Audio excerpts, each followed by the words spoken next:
Adolf Hitler and the Nazis, Allied troops landing on the beaches of Normandy. But hidden from public view, far away from reporters, cameras, an enormous covert operation was happening right here in America. 3, 2, 1.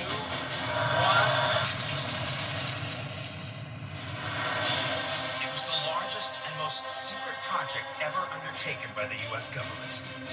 It was an extraordinary collaboration between the U.S. military and the world's greatest scientific minds, with entire cities built and run in secret. It was the largest city in the state of Tennessee, and it wasn't on any map. Top-level facilities infiltrated by spies. And its outcome was arguably the most controversial event of the 20th century. Oh my God, what have we let loose on the world? And an outcome that would threaten the world's very existence. It was a race to create the world's first nuclear bomb. How did they do it? How did they keep it under wraps? Who was stealing top secret information? And why would the world never be the same again?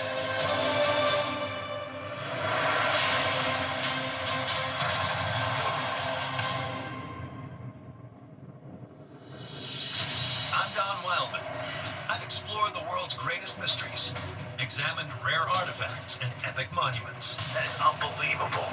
Now, I'm digging deeper into some of the most perplexing and famous cases in history. My goal? To get closer to the truth. Let's burn this place down. Burn it down. On this special episode of Mysteries at the Museum, The Manhattan Project.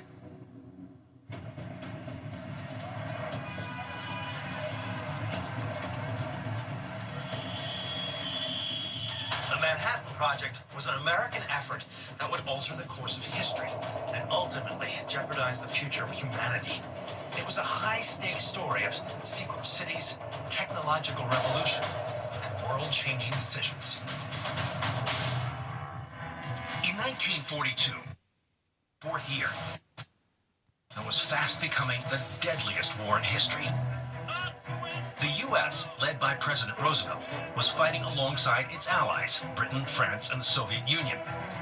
Together, they opposed the Axis powers, Nazi Germany, Italy, and Japan. But while the headlines covered the major battles, away from the news, a top-secret project was about to begin that would dramatically change the course of the war. It was called the Manhattan Project.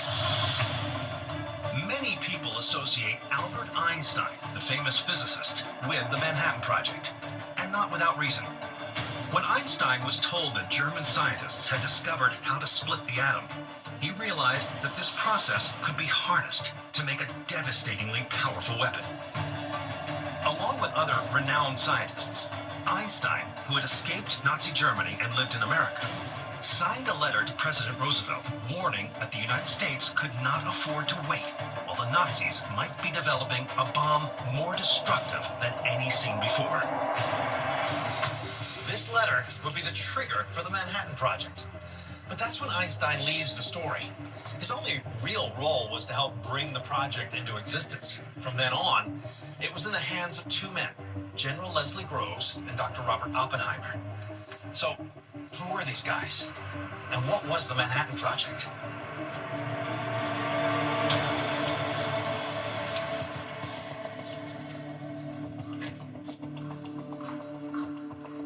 Alex, how you doing? Hi, real pleasure.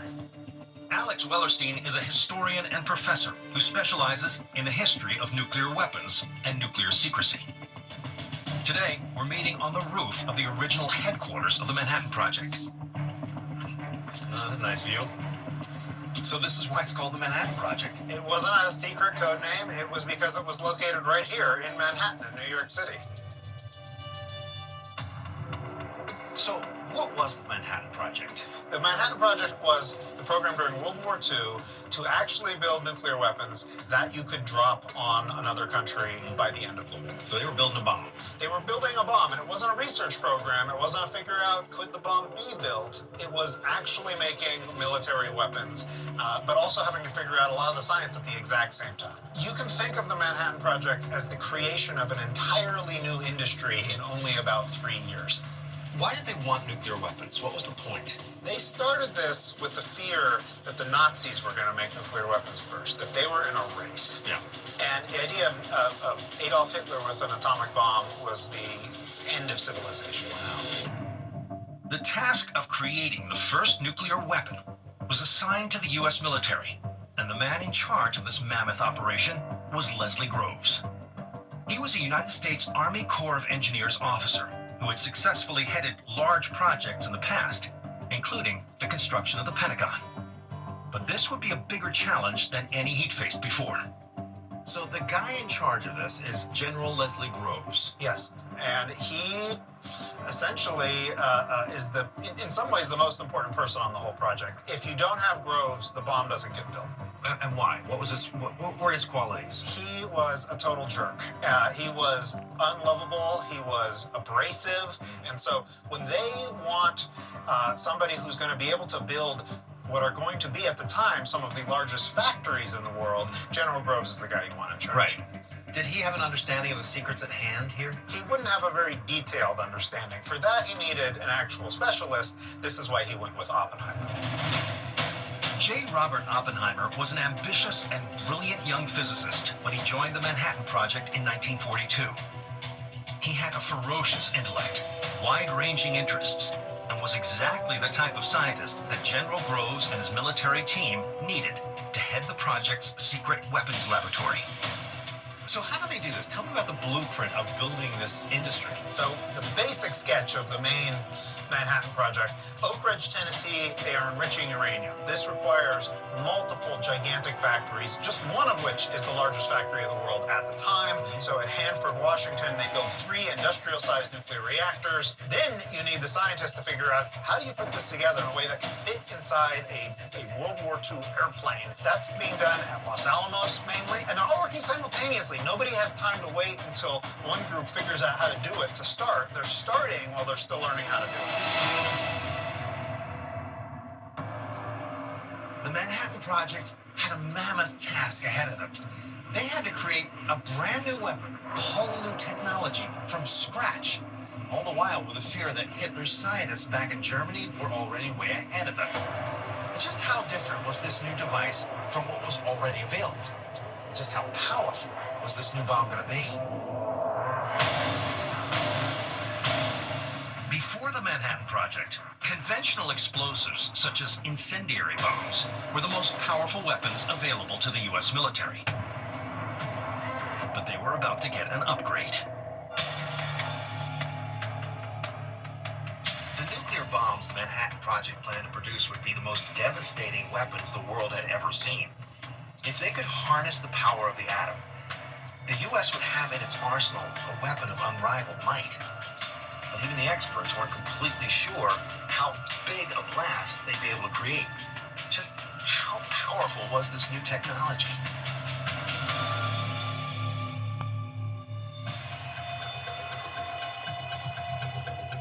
Man? Hey, Don.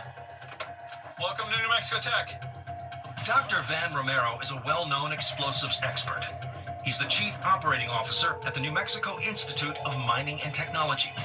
The place to go if you want to test a bomb. Well, this is quite remote out here. This is our explosive test lab that we have here at New Mexico Tech. And yes, it is remote. We blow things up, and so we want to make sure we're far away from anybody. So what are we doing today? We're going to detonate a ton of explosives for you. Literally? Literally a ton. Wow, that's big, right? That's big. Yeah, not the biggest one we've done, but it's a big one. All right. Are we literally taking it off and putting it on the pallet? Is that the idea? This demonstration of a 1-ton fertilizer bomb is the closest we can get to the nuclear blasts the Manhattan Project hoped to produce.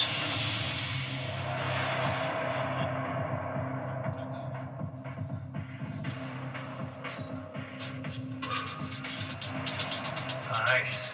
So that's the bomb site. Yeah, that's a video of the bomb site. Okay. And I'm looking at it here. These guys are highly trained experts. They've been working for hours to set up this experiment safely. All right. Can I do the honors? Please do. Woody, you ready? Ready? I'm a little nervous, quite honestly. Let's do it. All right. On 1, here we go. 5, 4, 3, 2, 1.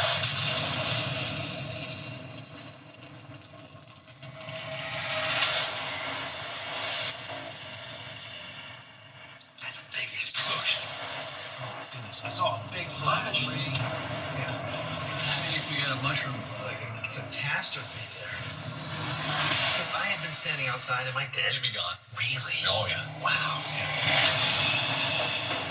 While this one-ton bomb can do some serious damage, the weapons being developed by the Manhattan Project would be 20,000 times more powerful.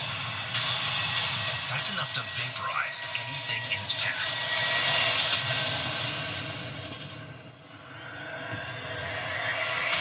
The explosion I just witnessed was mind-blowing in scale. But that blast pales in comparison to what the Manhattan Project was working on. So how did they achieve such an enormous increase in power? And how do they keep the whole thing top secret?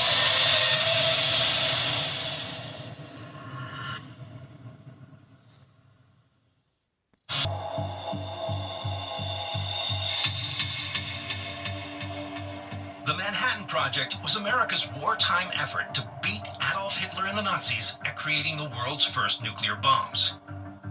At the point General Leslie Groves took charge of the project in 1942, work had mostly been small-scale experiments in labs. But Groves quickly realized that to achieve the goal of building such a weapon of mass destruction, he needed to go big. Once the U.S. committed to building the first nuclear bombs, they got to work fast. In theory, nuclear weapons could be made, but attempting to do so would require an enormous effort, the biggest science project in history.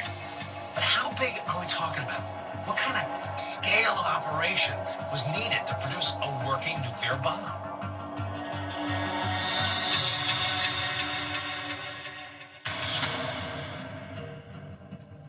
General Groves initiated the construction of huge factories and research facilities across the country. The biggest and most striking of these was in Oak Ridge, Tennessee, where I am today. More than 50% of the revenues spent on the entire Manhattan Project went to this clandestine city. This was the heart of the operation. By the end of the war, Oak Ridge was consuming approximately 1% of all the electricity in the U.S., enough to power 250,000 homes. So how did they keep this giant operation secret? Ray, how you doing? Hi, I'm good. How are you? Nice to meet you. Ray knows everything about Oak Ridge. He has lived and worked in the area for nearly 50 years.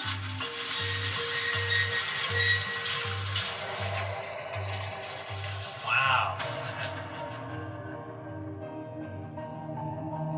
This is buzzing with people back Sure, 75,000 people living in the city of Oak Ridge, fifth largest city in the state of Tennessee, and it wasn't on any map. While each of the Manhattan Project's locations had a specific purpose, the secret city of Oak Ridge had perhaps the most challenging task of all. A nuclear reaction is caused when a neutron is fired at the nucleus of an atom, splitting it. When the atom splits, it releases energy.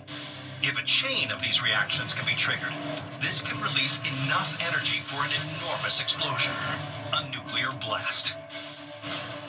Not every atom can be split this way, but uranium can, especially a rare form of it called uranium-235. So here at Oak Ridge, there was one primary goal: figure out how to produce enough of the right type of uranium to make a nuclear bomb.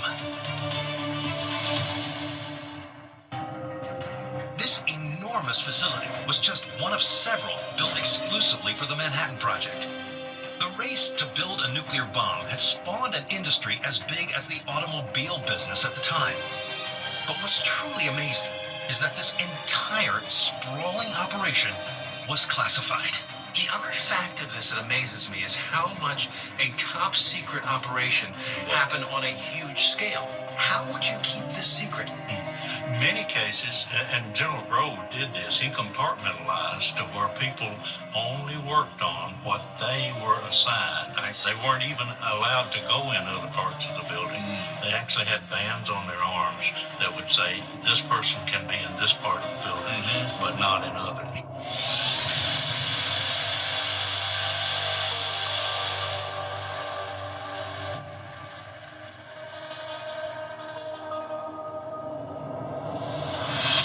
Nearly 500,000 people worked on the Manhattan Project. in secret cities and on secret jobs. It was truly an enormous endeavor. But not everyone kept quiet about their work. Hidden deep within the Manhattan Project, there were spies. So who were these spies? And how did their espionage change the course of history? Fancy. 1944. While the fighting in World War II intensified overseas, thousands of Americans at home were racing to complete a top-secret mission, creating the first nuclear weapon. At Oak Ridge, Tennessee, a team of scientists were trying to produce the fuel that could create a nuclear blast. Meanwhile, across the country, in a secluded lab in the mountains of New Mexico, another team was closing in on a workable bomb design. With its broad scope and multiple sites, the Manhattan Project revolutionized the way classified projects were conducted. However, it was not a leak-proof system. The Manhattan Project was infiltrated by spies.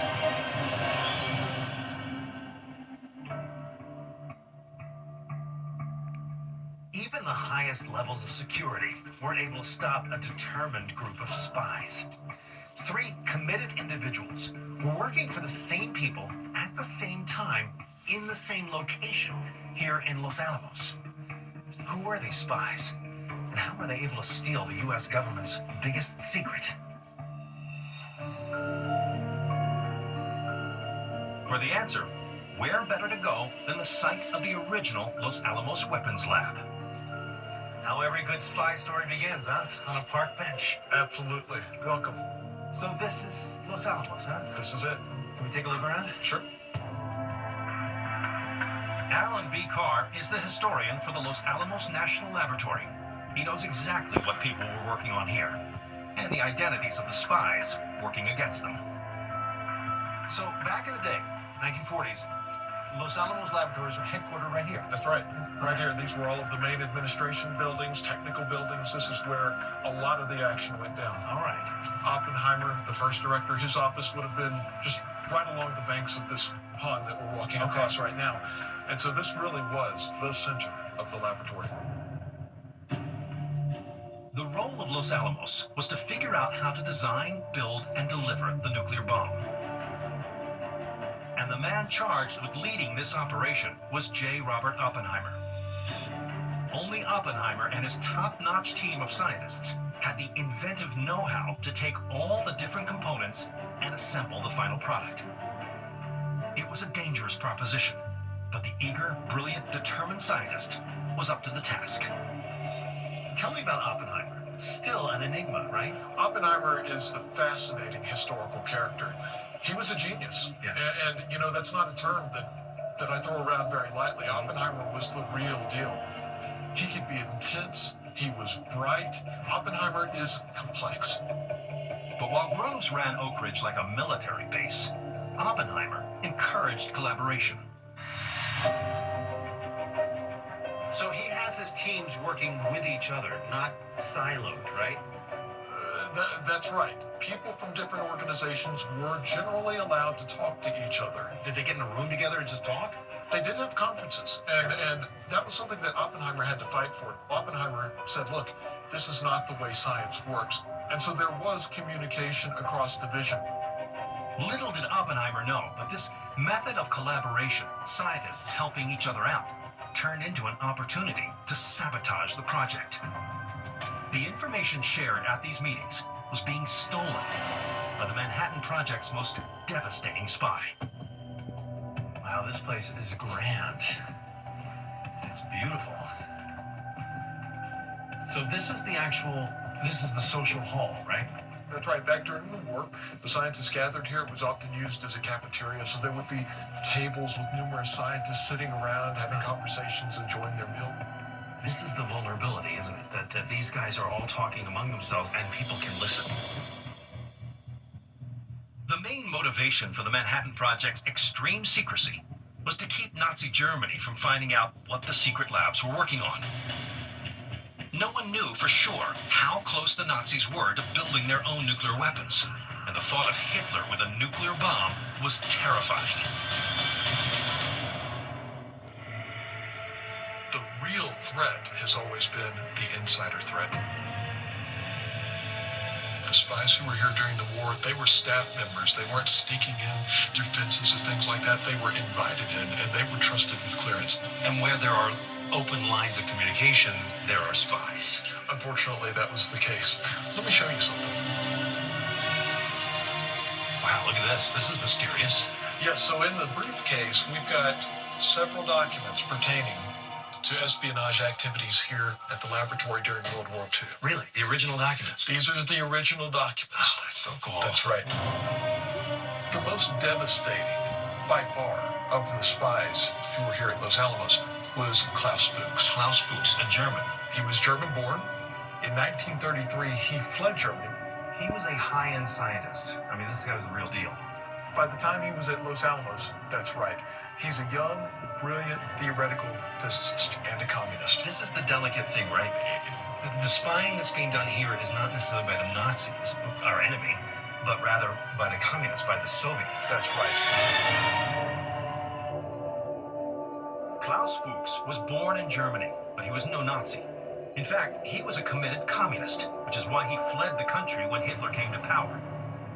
Fuchs was not spying for his homeland, but for the Soviet Union.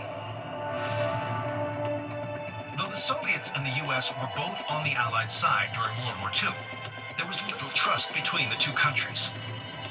In fact, the Soviets had planted spies within America long before the war had begun, and had become aware of the secret weapons project when it began.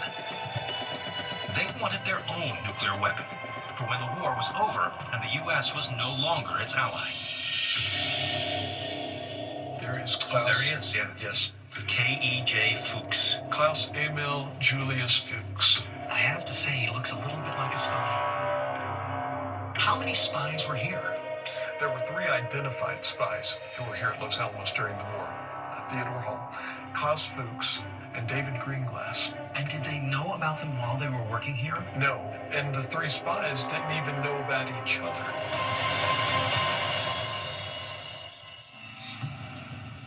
Klaus Fuchs was one of the few people working here to have his own car. It's said that he used his old Buick to sneak secret documents out of Los Alamos.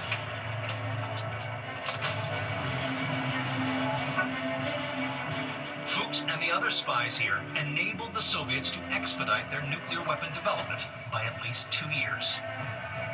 Spies weren't the only thing working against the Manhattan Project. This was the height of World War II. Time, money, and materials were all in short supply as they raced to ready the bomb. With so many obstacles working against it, was the Manhattan Project about to become the biggest failure in U.S. history?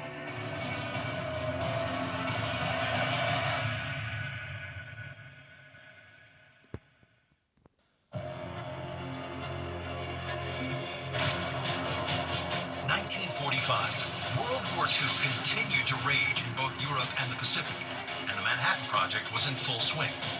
But while the secret work of General Leslie Groves and scientist Robert Oppenheimer was progressing, they were still not quite sure when or if the bomb would be complete.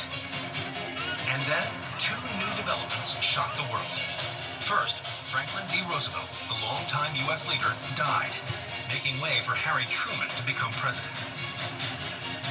Just weeks later, Nazi Germany surrenders.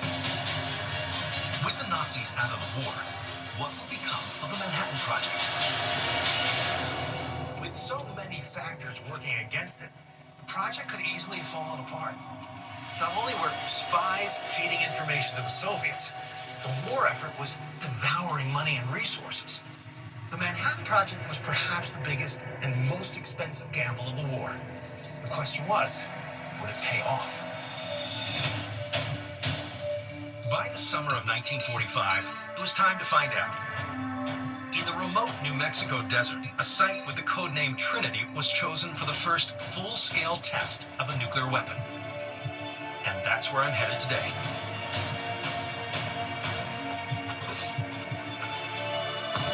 Morning, Jim. How you doing? Morning, Don. Glad to see you can make it. This place is an epic site. Expert Jim Eccles has been coming to this site for over 40 years. It was right here on this spot, on July 16, 1945, that the first ever test of a nuclear weapon took place.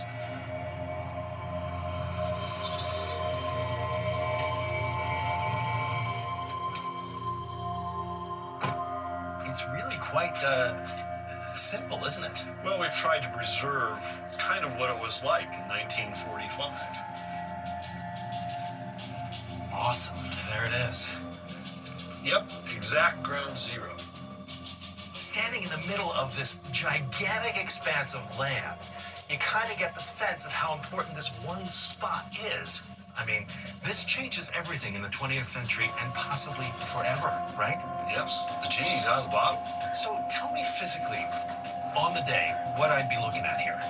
Well, there'd be a tower standing here, a 100-foot steel tower. Okay. And why was that there? They wanted to explode the bomb at an aerial location.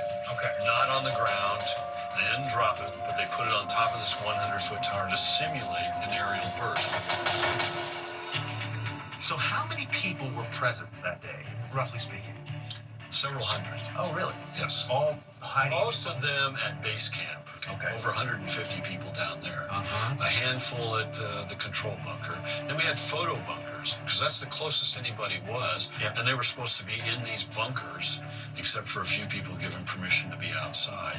Where was Groves at this point? Groves was at base camp, 10 miles away. The rule was that Groves and Oppenheimer, as the top two guys in this, couldn't be in the same place for something dangerous. This was the first ever attempt at detonating a nuclear weapon, and not even the Manhattan Project's two main architects knew exactly what would happen. Nuclear fission had never been tested on this scale. Some feared the test would ignite the atmosphere and cause global destruction. Others doubted it would work at all. General Groves had plans for all eventualities, including evacuating nearby towns and implementing martial law should anything go horribly wrong. For Oppenheimer, he was tense, hardly breathing, unsteady. He knew the dangers behind the weapons science better than anyone. The pressure is unbelievable. Right. And you when you read their accounts, as they say, the tension, you could cut it with a knife. Mm-hmm. Everybody is uptight about what's going to happen. Right. When you're talking about brand new technology on this kind of scale, how do you even know when you're ready to do it? At some point, you got to push the button and go. And they pushed it right here. Right. The closest places from which people could view the test were 3 concrete bunkers. Each was located 6 miles away from the detonation site. What's this? So this is one of the bunkers? This is West 10,000, which was a camera bunker. Okay. So cameras were pointed out up to ground zero, which is straight east back up the hill. And that's ground zero where we just Oh, I see. There we go. Okay. So these guys, 5.5 miles away, had a really good view of it. Wow, you can imagine the view right there.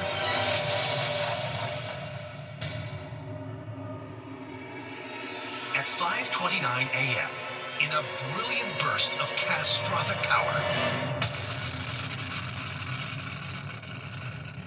theory became reality. The tangle of wires, switches, levers, and detonators all worked in perfect unison to produce an explosion that burned brighter than the sun. A massive cloud billowed up to an elevation of some 40,000 feet.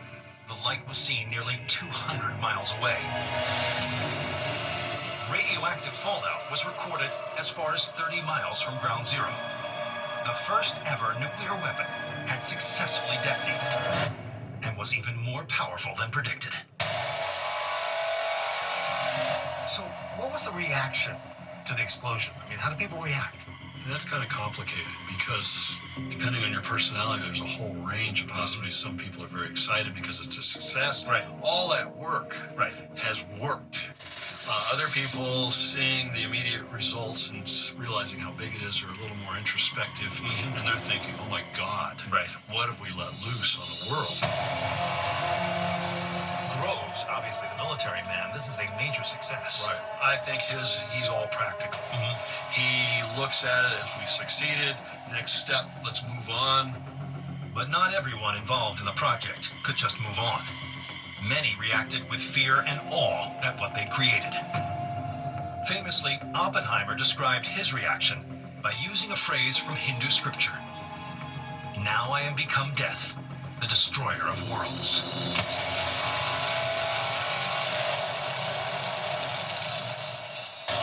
Right here, this barren, dusty desert is the birthplace of the nuclear age. What began as an experiment 3 years earlier had produced a working nuclear bomb.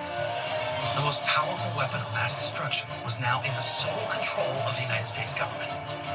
So, what should be done with it?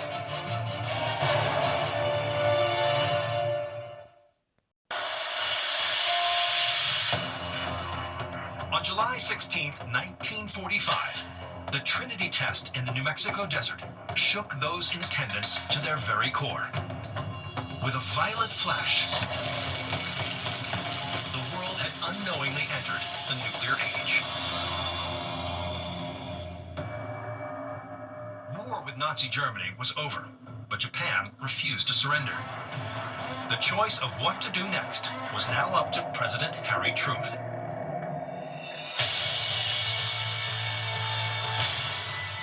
The Manhattan Project had delivered on its promise and given President Truman a weapon of unrivaled ferocity. Now Truman had to answer perhaps the most difficult question of his presidency and his life. Should these nuclear weapons be used in war? For a sense of what was going through Truman's mind at the time, I'm meeting someone with a unique perspective.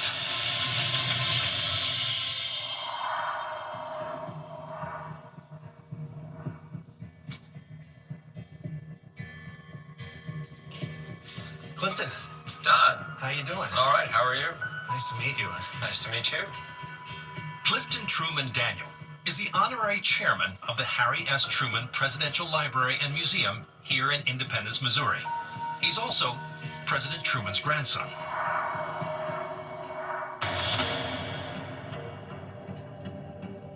So set the scene for me. 1945, the Trinity site test has been a success. So, Right. where is your grandfather then? Grandpa's in Potsdam with Stalin and Churchill meeting to figure out how to end the war with Japan.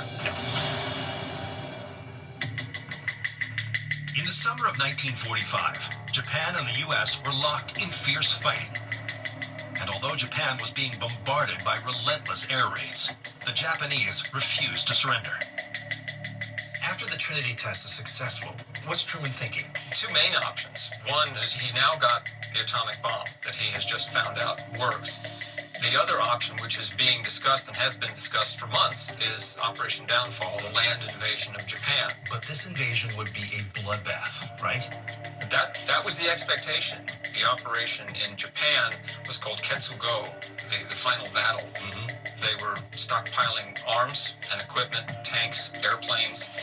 They were organizing civilian fighting corps. The expectation was that they were going to meet resistance from every quarter.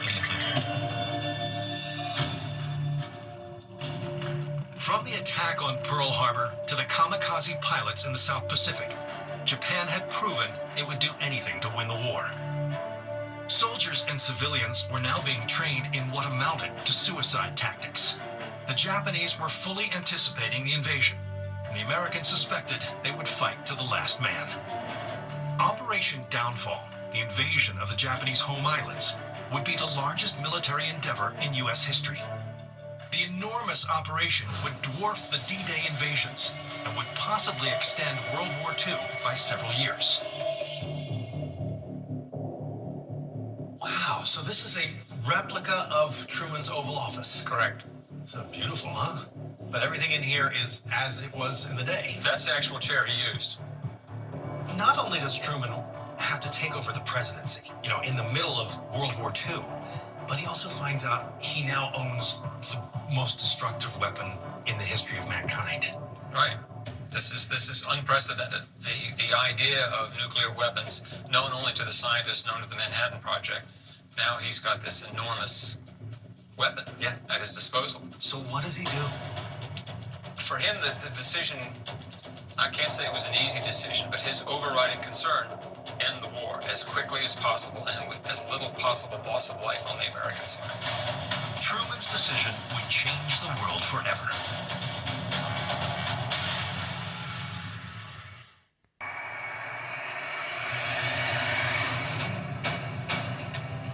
July 26, 1945.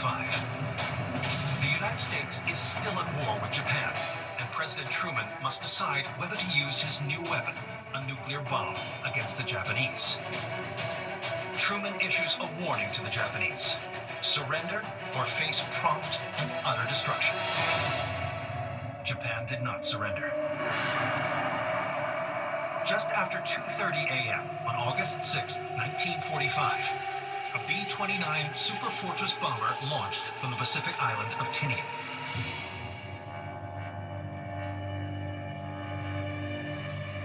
At 8:15 a.m., a single bomb was released, and the city of Hiroshima became the first victim of a nuclear weapon.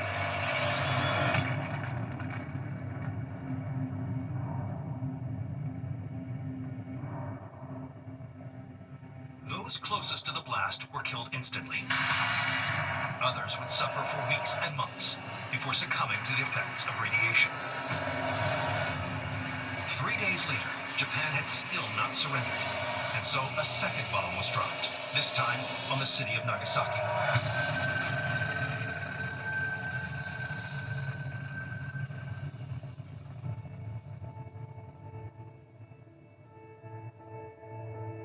The combined death toll from the two nuclear bombs was at least 200,000 people.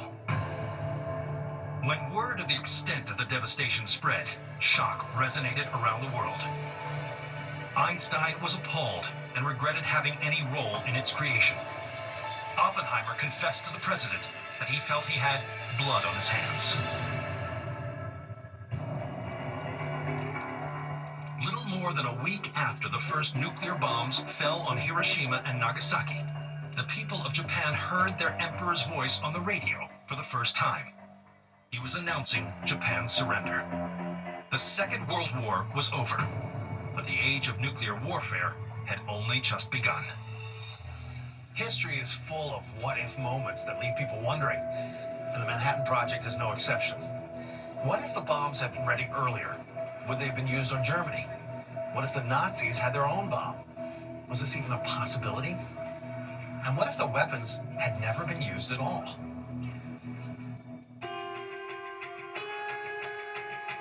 For answers, I'm meeting again with Dr. Alex Wellerstein. So, did the Manhattan Project succeed in what it was trying to do? It really depends on what you mean by success. In the sense that, yes, they made atomic bombs that were ready to be used in war and were usable before the end of the war. In that sense, total success. Did it end the war? Did it change the world afterwards in a positive way? This really depends on who you ask. Many people believe that dropping the nuclear bombs on Japan was what ended World War II. But maybe that's not completely true. Some historians argue that it was Russia's attack on Japan that hastened their surrender. The first atomic bomb was dropped on August 6th. The second one was dropped on August 9th. Just before the second one was dropped, the Soviet Union declares war on Japan. So there is some evidence that played a lot of role. Now, was it that and the atomic bombs? How can you know? We can't rerun history. People working on the Manhattan Project believed they were in a race against the Nazis. But was that ever really true? So in the end, how far did the Germans really get in developing a bomb? At the same time that the United States was starting the Manhattan Project, the Germans decided not to do it. They decided to research instead nuclear reactors with the idea that maybe you could use them as a propulsion device, but it was a very small program. Wow, so it was never a threat, really? It never was a threat. So even this narrative of it being this race with Germany, it's something that the United States believed for a while, but it was never really true. It's not a race if only one person is running. But it wasn't long before the U.S. lost their nuclear monopoly. Just 4 years later, with help from the information gleaned by spies, the Soviet Union successfully tested their first nuclear device.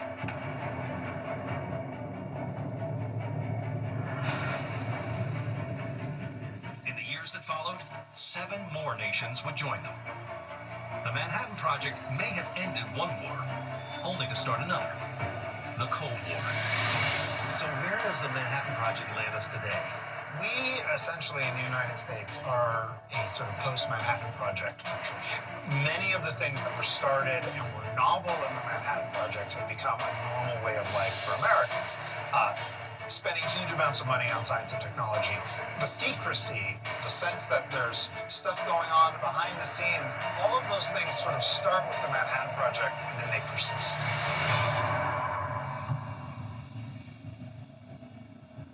Although the Manhattan Project is long since past, the reality it created, one in which weapons of unfathomable force exist, is the reality we live in today. The bombs it produced annihilated the Japanese cities of Hiroshima and Nagasaki. To this day, these remain the only wartime uses of nuclear weapons. But it ushered in a new age, one in which nations raced to create their own nuclear arsenals. Today, 9 countries control their own nuclear weaponry, enough to kill millions of people and destroy countless cities and towns. The Manhattan Project no doubt changed the world forever. But whether it was for the better or worse remains fiercely debated, and always will be.